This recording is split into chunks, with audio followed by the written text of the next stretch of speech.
De vous présenter un petit peu comment est-ce que vous pourriez faire vos cours en ligne avec la collection de manuels à la une.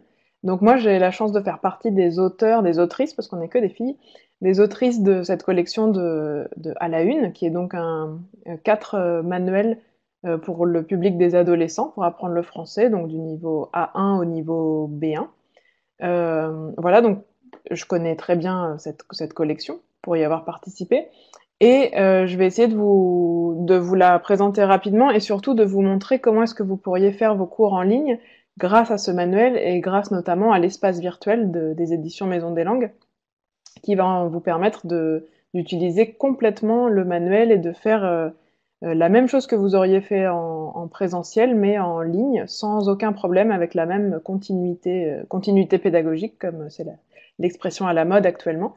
Donc voilà, juste une petite parenthèse, on a la chance aujourd'hui que vous soyez pas très très nombreux, donc n'hésitez surtout pas à poser des questions, parce que je vais pouvoir répondre à toutes les questions sans aucun problème. Donc voilà, n'hésitez pas à poser vos questions au fur et à mesure, on me les transmettra, ou peut-être que je vais les voir directement s'afficher.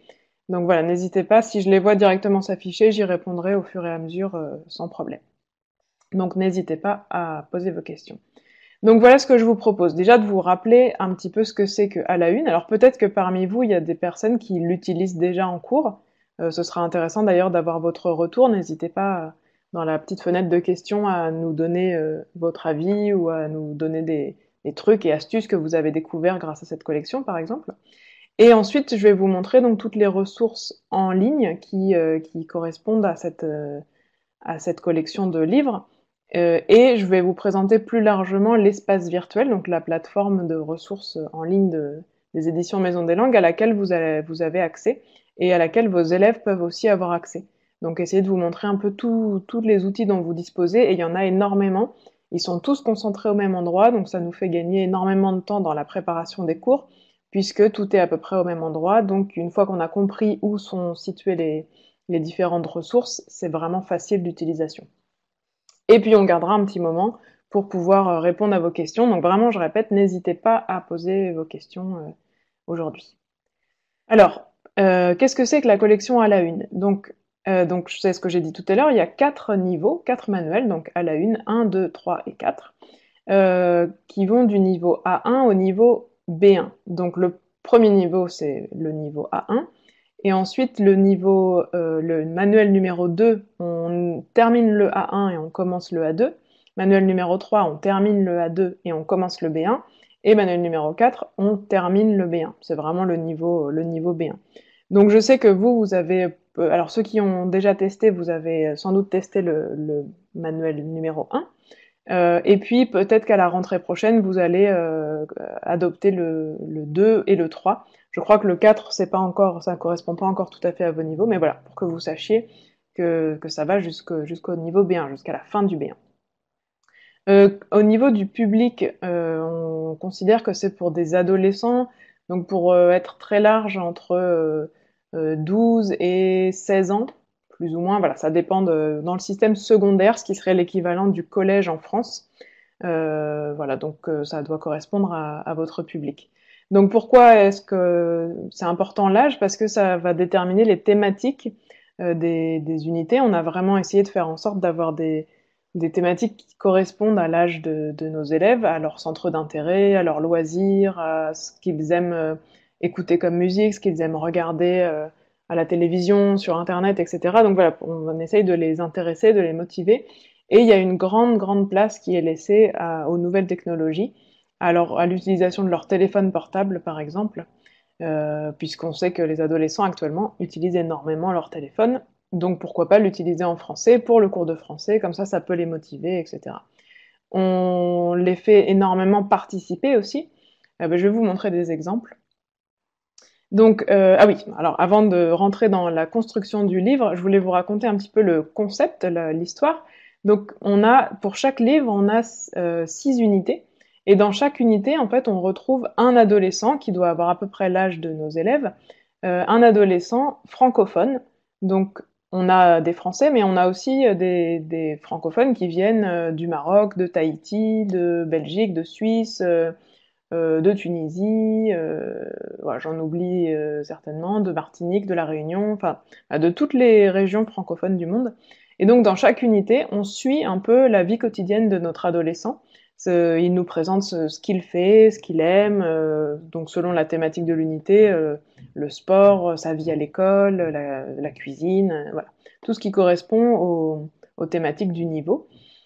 Et donc, on est vraiment immergé dans la culture francophone pendant toute l'unité, puisqu'on découvre, grâce à notre petit francophone, notre petit reporter, on découvre donc sa vie et tout son environnement, en fait, tout ce qui est autour de lui. Voilà. Donc, à l'intérieur de l'unité, on a 3 leçons, d'accord? Donc là, je vous ai mis un exemple. Alors, je sais que c'est tout petit, mais c'est juste pour que vous voyez un petit peu un exemple d'une leçon. Donc, sur toutes les leçons, vous allez retrouver un petit peu le même genre d'organisation, avec plein de petites sections différentes. Donc, vous allez retrouver très souvent des petits encadrés qu'on a appelés astuces, qui sont une aide méthodologique pour l'élève, pour l'aider à apprendre en fait. Donc au niveau A1 par exemple, on a voilà cet exemple ici de se repérer grâce aux mots qui pourraient être transparents avec leur langue ou avec d'autres langues qu'ils apprennent. S'ils apprennent par exemple l'anglais ou l'espagnol ou l'italien, il y a beaucoup de similarités entre ces langues et le français. Donc voilà, pas hésiter à leur proposer de s'appuyer sur leurs connaissances. Ensuite, on a aussi des propositions pour travailler en mode classe inversée. Donc c'est le petit symbole CI, comme classe inversée, que vous allez retrouver dans de nombreuses pages. Donc ça, c'est plus un indice pour vous, pour nous les profs en fait. Et ensuite, dans le guide pédagogique, vous allez retrouver des idées pour pouvoir mettre en place ce système de classe inversée. Donc ça, c'est très intéressant actuellement, comme on est enfin, je suppose que vous aussi en Croatie, vous êtes encore en cours en ligne, à distance. C'est vraiment l'occasion d'essayer de mettre en place cette histoire de classe inversée, puisque ça peut vraiment nous aider à profiter du moment où on sera en visioconférence, par exemple, pour pratiquer au maximum. Et en amont, donc avant la classe, l'élève aura appris, mémorisé, compris certaines choses qu'il va pouvoir mettre en pratique pendant la session en direct avec nous. Donc voilà, ça c'est quelque chose à explorer. Je vous montrerai tout à l'heure où trouver le guide pédagogique si vous ne l'avez pas, dans l'espace virtuel. Ensuite, dans chaque leçon, on propose aux élèves d'être en action. Vraiment, ils participent, c'est eux qui font le cours, c'est eux qui sont vraiment toujours dans l'action. Donc on leur propose de travailler toutes les compétences, lire, écrire, parler, interagir, j'en ai oublié une, lire, écrire, écouter, bien sûr, comprendre à l'oral. On leur propose aussi des jeux. Donc vous voyez le petit symbole ici des dés. À chaque fois, sur chaque double page, vous avez des petites propositions de jeux qui vont permettre de pratiquer, mais de manière beaucoup plus ludique. Il y a des aides, bien sûr, de grammaire pour que l'élève puisse réutiliser le plus rapidement possible tout ce qu'il est en train d'apprendre. Et à la fin de chaque leçon, vous avez un mini-projet. Alors il me semble que j'ai mis un exemple après. Voilà. Un mini-projet, donc ça permet en fait de réutiliser tout ce que l'élève vient d'apprendre, mais d'une manière un peu plus authentique, avec un contexte, avec l'objectif de faire quelque chose en français. Et alors, ce qui nous intéresse actuellement dans nos histoires de cours en ligne, c'est que faire des projets de groupe, c'est pas forcément évident quand on est à distance, quand les élèves ne se voient pas et ne peuvent pas manipuler ensemble des choses ou interagir de manière directe. Donc, ce qui va être très pratique, c'est que dans tous les mini-projets, et dans tous les projets aussi de fin d'unité, on propose toujours une alternative numérique.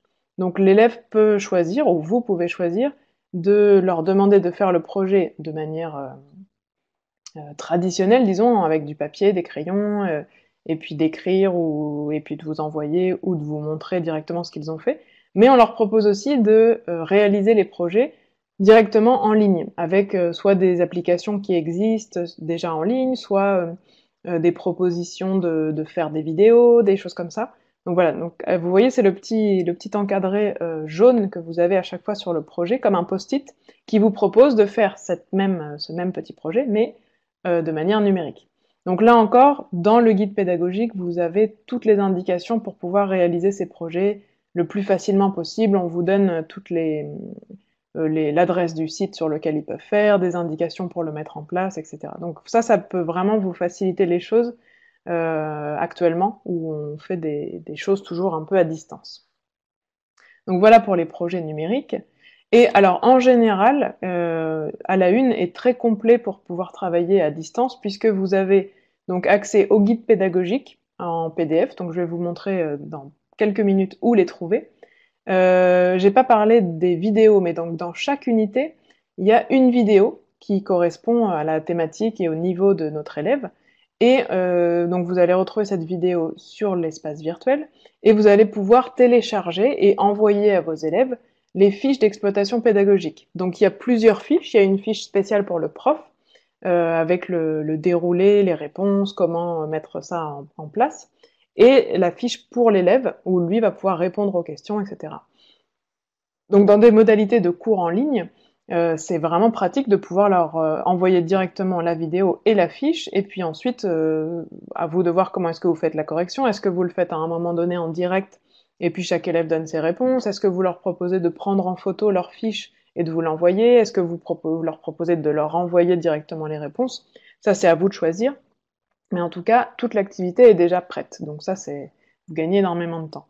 En termes d'évaluation, vous avez une évaluation qui est proposée par unité, et elles existent en format PDF et en format Word. Comme ça, si vous avez besoin de la modifier un petit peu, ou de modifier le barème, par exemple, le nombre de points, etc., c'est possible, et ça vous permet d'avoir déjà une base d'évaluation toute prête pour vos classes. Donc ça, c'est pareil. Ensuite, vous pouvez leur envoyer directement, et puis, bon, il faudra réfléchir un petit peu à comment on fait l'évaluation en ligne, mais c'est vraiment possible, et surtout, vous avez déjà l'évaluation qui est construite.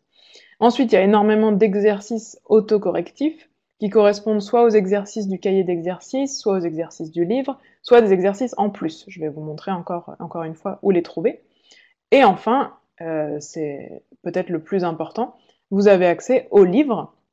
Donc le livre comme si vous l'aviez en classe, mais de manière numérique. Et vous allez pouvoir cliquer sur chaque activité pour pouvoir la montrer à vos élèves et faire les exercices en classe. Voilà. Donc, n'hésitez pas, hein, je vois qu'il n'y a pas de questions qui s'affichent, mais n'hésitez pas surtout à poser vos questions au fur et à mesure que j'avance, et puis j'y réponds au fur et à mesure. Alors, ce que je vous propose maintenant, c'est que je vais partager mon écran avec vous pour pouvoir vous montrer justement l'espace virtuel. Alors, voilà la page d'accueil de l'espace virtuel, d'accord? Donc, je vais partager mon écran avec vous pour pouvoir vous montrer et naviguer sur le site en direct, comme ça vous allez voir directement.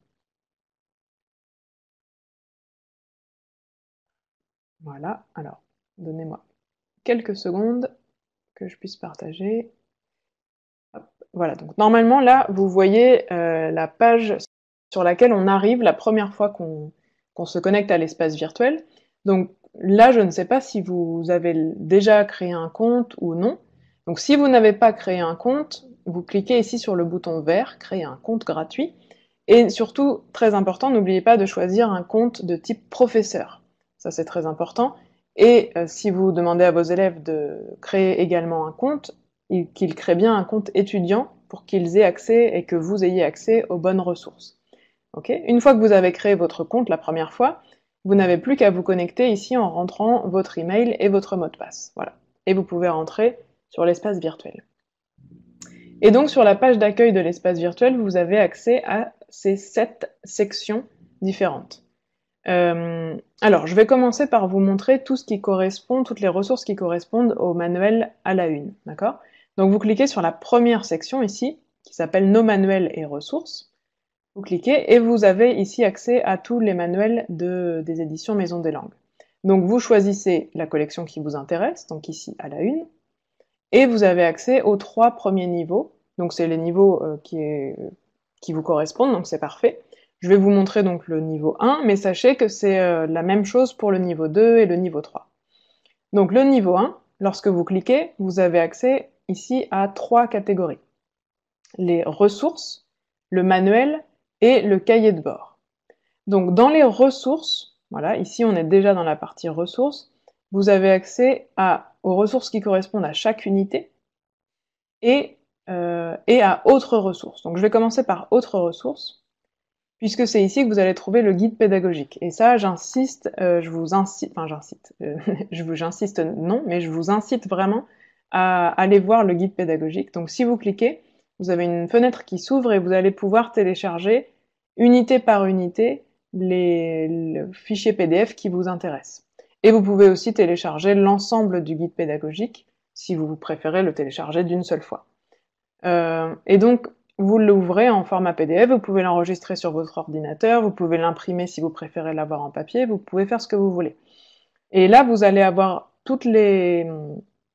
déjà toutes les réponses aux exercices, ce qui peut être pratique, et surtout des idées pour pouvoir faire les activités, des idées pour comment mettre en place les activités en classe inversée, des idées de ressources complémentaires qui pourraient vous servir. Voilà, il y a énormément de choses, des petites idées de jeux aussi en plus, voilà. Donc n'hésitez vraiment pas à le lire, à le parcourir au fur et à mesure que vous avancez avec vos élèves dans le livre, parce que il y a beaucoup d'indications. Donc voilà pour le guide pédagogique. Et autre document qui peut vous intéresser, c'est les corrigés du cahier d'exercice. Donc à vous de voir comment vous travaillez avec vos élèves, mais moi je sais qu'actuellement en période de classe à distance, je décide d'autonomiser un petit peu mes élèves, de leur donner plus d'autonomie et plus d'indépendance, et je leur envoie au fur et à mesure les corrigés des exercices que je leur demande de faire, s'ils n'ont pas accès à l'espace virtuel. Je vais vous expliquer. Que s'ils ont accès à l'espace virtuel directement, ils peuvent faire les exercices du cahier d'exercice qui vont être auto-corrigés. Donc c'est encore plus simple. Mais s'ils n'y ont pas accès, je peux leur envoyer directement les corrigés, donc ils font les exercices, ils s'auto-corrigent, et ensuite ils peuvent poser leurs questions s'il y a des choses qu'ils ne comprennent pas. Et ensuite, pour chaque unité, vous allez retrouver les mêmes documents. Donc, les pistes audio du livre, donc à chaque fois qu'il y a un exercice d'écoute, un exercice de compréhension orale, les audios sont ici. D'accord? Donc je vous montre comment c'est présenté. Vous avez toutes les pistes avec les numéros. Vous pouvez soit directement les écouter en cliquant ici, soit les télécharger en format, je crois que c'est du MP3, donc ensuite vous pouvez très facilement les lire avec n'importe quel programme de lecture d'audio. C'est vraiment pas compliqué. Donc vous avez les pistes du livre de l'élève, les pistes du cahier d'exercice aussi, puisque dans le cahier d'exercice, il y a aussi des exercices de compréhension orale. Ensuite, vous avez accès à la vidéo, puisque je vous ai dit que dans chaque unité, il y a une vidéo par unité. Et vous avez accès à deux versions. Une version sans sous-titres, et si vous cliquez sur la flèche ici, vous avez accès à une version avec sous-titres, en français. D'accord? Sous-titres en français, hein. Donc à vous de voir comment vous souhaitez l'exploiter, et vous pouvez éventuellement proposer aux élèves de le regarder une ou deux fois déjà sans les sous-titres, et la dernière fois avec les sous-titres par exemple. Ou voilà, à vous de choisir comment vous le faites, mais sachez que les deux versions existent. Voilà, et ensuite ici, vous avez les fameuses fiches d'exploitation des vidéos dont je vous parlais. Donc la fiche pour l'élève et la fiche pour l'enseignant, que vous pouvez télécharger en PDF et envoyer à vos élèves, ou l'utiliser pour vous, voilà, en choisir des extraits que vous voulez faire en classe, c'est vous qui voyez comment l'utiliser, mais tout est prêt. Et enfin, l'évaluation dont je vous parlais. Donc dans l'évaluation, on va travailler la compréhension écrite, compréhension orale, production écrite et production orale, et quelques petits exercices de langue, de systématisation de la langue, du lexique, de la grammaire, etc. Et comme je vous disais, vous pouvez choisir de la télécharger en format PDF, que vous ne pourrez pas modifier, ou en format Word, si vous souhaitez ajouter, enlever des activités par exemple, ou transformer des phrases, vous pouvez vraiment faire ce que vous voulez. Et ensuite, vous avez le fichier pour vous, avec les réponses, des grilles d'évaluation, des explications si besoin, etc. Voilà, donc vous avez déjà toutes ces ressources que vous pouvez utiliser dans les cours présentiels ou dans les cours en ligne, qui sont très faciles à envoyer à l'élève, par exemple, ou à montrer directement si vous partagez votre écran, etc. C'est vraiment facile d'utilisation. Vous avez vu aussi qu'à la fin, vous avez quelques entraînements si vous préparez vos élèves au DELF. Voilà, sachez que ça existe aussi ici. Donc ça, c'est la partie avec toutes les ressources que vous pouvez télécharger ou les vidéos que vous pouvez directement regarder ou les audios que vous pouvez directement écouter. Donc la partie ressources. Ici, à côté, on a la partie manuel, et c'est là où vous allez pouvoir ouvrir le livre en format numérique. Donc Il s'ouvre toujours à la dernière page où on l'a ouvert. Donc moi, la dernière fois que je l'ai ouvert, ça m'intéressait de voir le tableau des contenus, donc le sommaire. Donc là, je retombe sur la même page. Alors pour vous faciliter la navigation, sachez que si vous cliquez ici en bas, vous avez accès au sommaire et vous pouvez aller directement dans les unités qui vous intéressent. Donc vous avez vraiment le livre complet tel qu'il est en papier, de la première page de la couverture jusqu'à la dernière page, et à la suite, le cahier d'exercice. Okay. Donc je prends une unité au hasard, enfin pas vraiment au hasard, mais une unité que je connais puisque c'est moi qui l'ai faite. Celle-ci, voilà, vous voyez, tel que c'est dans le livre, la première page d'ouverture, avec le petit chat comme un WhatsApp entre notre reporter et ses amis, par exemple. La vidéo, donc là vous pouvez directement cliquer sur la vidéo pour pouvoir la regarder, par exemple, donc c'est très facile. Le sommaire et les activités qui sont proposées. Et ensuite, si vous tournez la page, donc toujours avec la flèche en bas pour pouvoir tourner la page, ou alors si vous connaissez le numéro de la page qui vous intéresse, vous pouvez directement écrire le numéro de la page et y arriver directement. Et là, ce qui est intéressant, c'est que pour toutes les activités, donc par exemple, si je prends ici l'activité B, vous voyez, lorsque je passe la souris, la consigne change de couleur. Et si je clique, on va pouvoir faire directement l'activité de manière interactive. Donc l'élève va pouvoir écouter l'audio et ensuite directement compléter les réponses. Donc là, par exemple, il faut qu'il écoute des présentations de personnes et choisir qui se présente. Donc, est-ce que quand la première personne qui parle, est-ce que c'est Julie, Abdou, Malo ou Juliette? Et on clique. Donc là, bon, je clique un peu au hasard pour vous montrer. Hop, on va dire que c'est ça. Et ensuite, on peut valider. Bon, là, j'ai eu pas de chance, 0 sur 4. Donc, c'est pas terrible. Et voilà. Donc, toutes les activités du livre vont pouvoir être faites de cette manière. Ok. Ensuite, vous avez le projet, comme je vous disais, donc vous pouvez le montrer à vos élèves comme ça. Et donc vos élèves, s'ils se créent un compte sur l'espace virtuel, vont pouvoir aussi avoir accès à ces exercices. Donc à vous de choisir, est-ce que par exemple cet exercice de compréhension orale que je viens de vous montrer, est-ce que vous proposez à vos élèves de le faire en autonomie à un temps extérieur de la classe, ou est-ce que vous partagez votre écran et vous le faites en classe comme on l'aurait fait en classe présentielle, en classe traditionnelle, quand on pouvait encore voir nos élèves, ou est-ce que vous leur envoyez, voilà. Donc, vous pouvez tourner les pages, et vous avez donc l'intégralité du livre. Et ensuite, je vais vous montrer le cahier d'exercice. Donc, je vous rappelle, vous pouvez cliquer sur le sommaire, et un peu plus bas, vous avez le cahier d'exercice. Donc, si on va dans la même unité, on a accès ici à tous les exercices du cahier d'exercice. Et là aussi, encore une fois, toutes les activités. Donc par exemple, si je clique ici sur l'activité B, où il y a un petit exercice où il faut transformer des phrases au féminin, donc voilà, il va falloir que l'élève écrive ici sa phrase. D'accord? Donc ils sont acteurs, elles sont actrices. Hop, je valide. Alors ce serait mieux de faire toutes les phrases, mais on peut valider, et on voit que ma phrase est correcte. D'accord? Donc ça veut dire que vous n'avez pas besoin de passer du temps à faire la correction avec les élèves s'ils le font directement sur l'espace virtuel, puisque c'est autocorrigé. Donc on gagne énormément de temps ensuite dans la partie où on est en direct avec nos élèves. Voilà.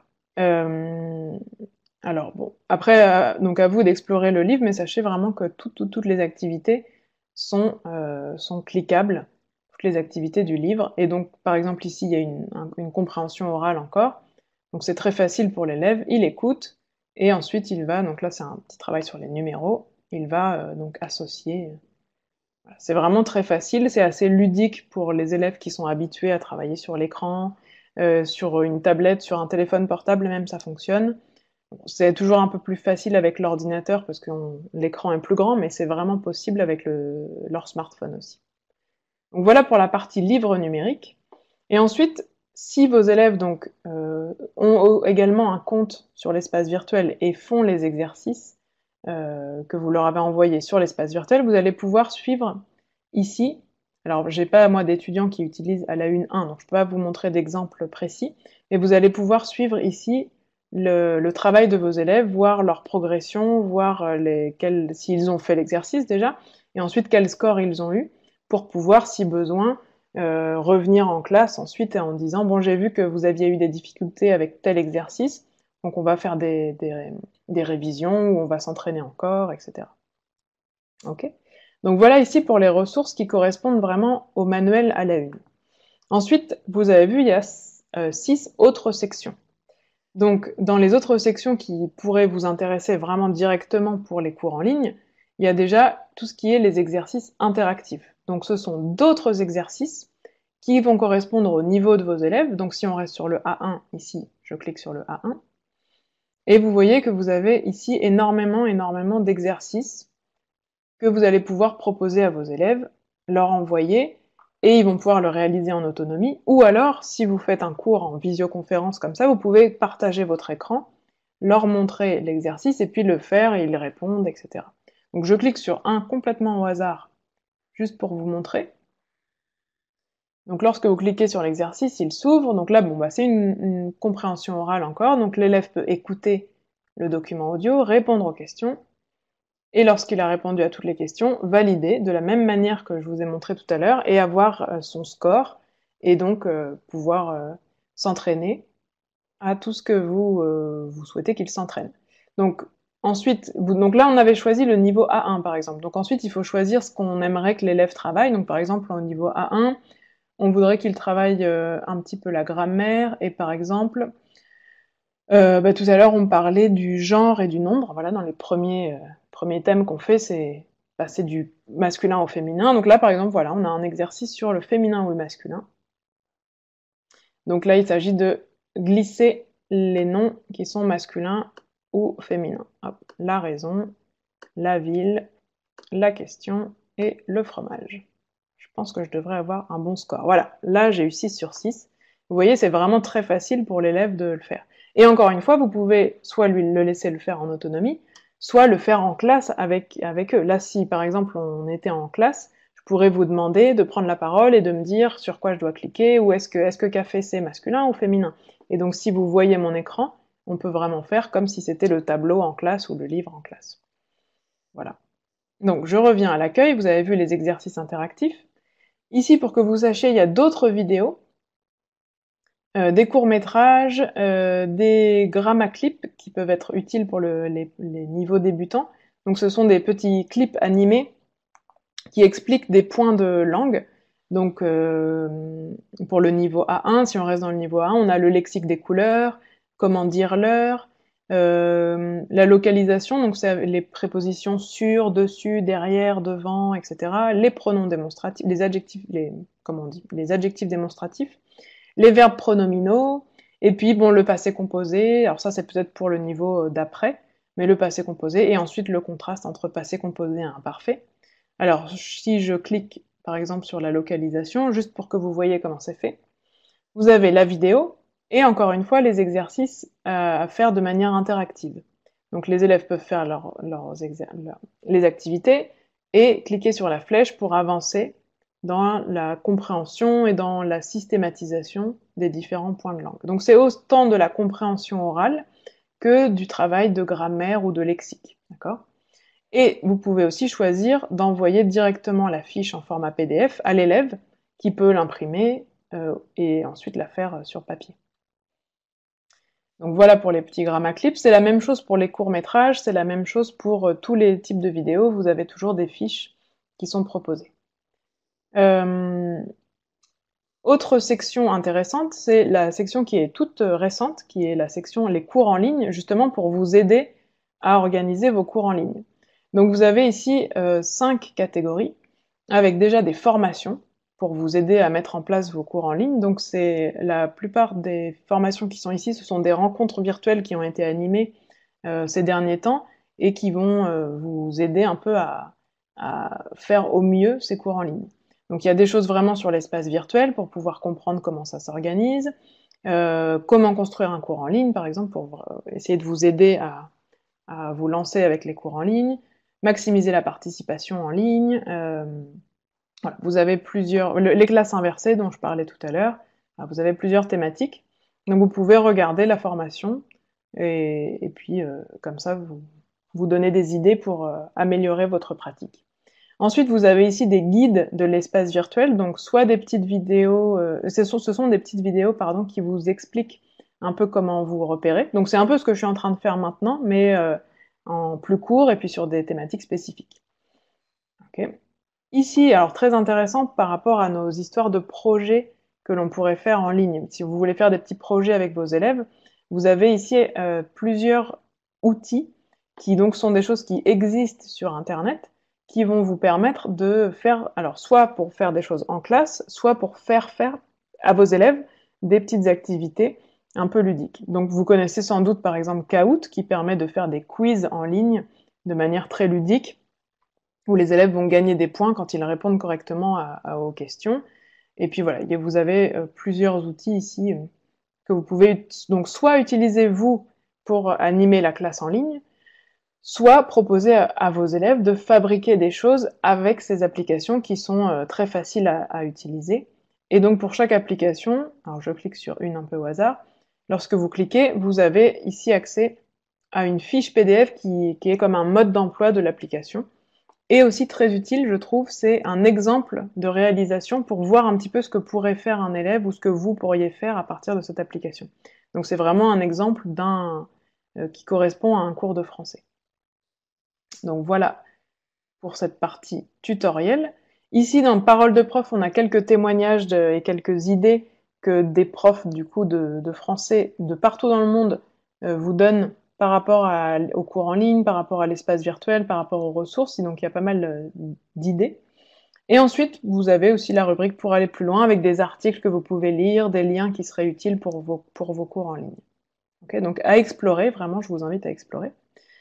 Et puis la dernière chose que je pourrais vous montrer, alors ça, ce sera plutôt pour des niveaux un peu plus avancés, à partir du A2, voire B1, donc on va dire à partir du A2, vous avez du coup des articles de presse qui ont été entièrement didactisés, d'accord?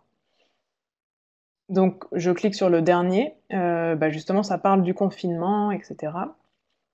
Donc là, c'est du niveau A2, voilà. Donc par exemple, avec vos élèves qui sont en 2e année ou 3e année, vous pouvez vraiment travailler un thème d'actualité. Donc vous avez accès à l'article complet et à une fiche pour l'apprenant avec des questions. Donc vous voyez, c'est ça. Donc l'article est dans la colonne ici, toutes les questions pour pouvoir faire la compréhension écrite. Et c'est pas que de la compréhension écrite, parce qu'on va aussi travailler un point de langue et les faire produire, donc soit à l'oral, soit à l'écrit, travailler le lexique, etc. Et vous avez aussi pour vous la fiche enseignant avec les réponses et des idées pour mettre en place cette activité. Donc ça permet de rajouter des choses en plus du livre, qui est déjà, vous avez vu, assez complet avec toutes les ressources. Mais si vous voulez vous relier un peu plus à l'actualité, vous voyez, les 3 derniers articles parlent du coronavirus, du confinement, etc., du virus. Donc ça permet de rentrer un peu dans l'actualité.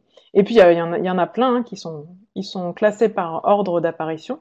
Donc les derniers sont les plus anciens. Donc, mais il y a des choses sur plein de thématiques différentes qui peuvent vraiment intéresser nos apprenants adolescents.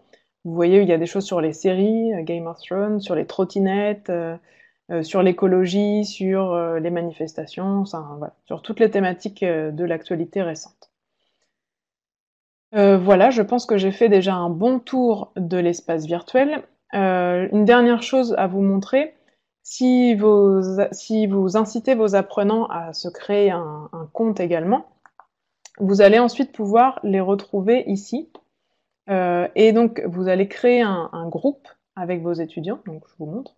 Créer un groupe, donc par exemple on va mettre débutant, débutant 2020, c'est le groupe de cette année. Vous choisissez le manuel qu'ils utilisent, donc ici ça va être à la une 1. Vous créez le groupe, donc il est où? Débutant 2020, hop. Et ensuite vous allez dans la partie gérer, et vous pouvez ici inviter les étudiants. Donc vous pouvez rentrer leurs adresses mail que vous avez, puisque vous faites déjà les cours en ligne depuis quelques semaines, je pense, donc vous avez leurs adresses mail, vous leur envoyez une invitation, et eux vont pouvoir se créer un compte, et donc pouvoir faire toutes les activités que vous leur envoyez, Et vous, surtout, ce qui est intéressant, c'est que vous allez pouvoir suivre l'activité de vos étudiants. Donc je vais juste vous montrer un exemple avec un autre groupe. Hop, je clique ici. Un groupe où j'ai, voilà, ici, mes étudiants. Hop, ici. Donc vous voyez, j'ai 2 étudiants. Alors c'est des étudiants fictifs, mais c'est pour pouvoir vous montrer un exemple. Donc par exemple, je voudrais suivre ce qu'Amandine a fait. Donc je la sélectionne et je clique sur voir l'activité de l'étudiant pour pouvoir voilà, suivre ce que notre étudiant a fait. Donc je vois qu'elle a fait des choses de l'unité 5 du cahier d'activité. Donc là, c'est pas le livre à la une, mais ça fonctionne exactement de la même manière. Et donc, je vois... Donc, quand c'est en vert comme ça, c'est parce que je lui ai proposé de le faire. Donc par exemple, hop, je clique ici pour l'inciter à faire l'exercice, comme ça, elle, de son côté, elle va voir. Et ensuite, je peux voir donc les résultats de ce qu'elle a fait. Donc je vois qu'elle a fait une activité de compréhension orale, et je peux regarder les résultats en détail et voir sur chaque question si elle a bien répondu ou pas. Donc là, je vois qu'elle a eu 100%, c'est très bien. Elle a fait aussi un exercice de production écrite. Donc ça, je peux le voir, voilà.